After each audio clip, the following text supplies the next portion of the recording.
வணக்கம். அறிவொழுக்கம் பேணுக. உடற்பயிற்சி உடம்பை நன்றாக ஒழுங்காக வைக்க உதவும். தவயோகத்தின் முதல் நிலை பயிற்சியாகிய சிந்தனை ஒருமுகப்படுத்தும் பயிற்சியானது அறிவொழுக்கத்தை கொடுக்கும். அறிவொழுக்கம் என்பது என்ன? தன்னெஞ்சு அறிவது பொய்யற்க என்று திருவள்ளுவர் சொன்னார் அல்லவா? அது அறிவொழுக்கத்தின் தொடக்க நிலை ஆகும். மனம் போன போக்கெல்லாம் போகாமல் மனம் எனும் மத யானையை அடக்க உதவுகின்ற அங்குசம்தான் அறிவு என்பது. அந்த அறிவு வளரும்போது பலரிடம் ஆசை வலை விரிக்கும், சூழ்ச்சியாகிவிடும்.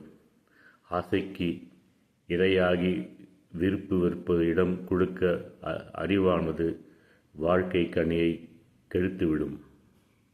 அவ்வாறு ஆசைகளுக்கு இரையாகாமல் பக்குவம் பெறுவதே அறிவொழுக்கம் எனப்படுவது.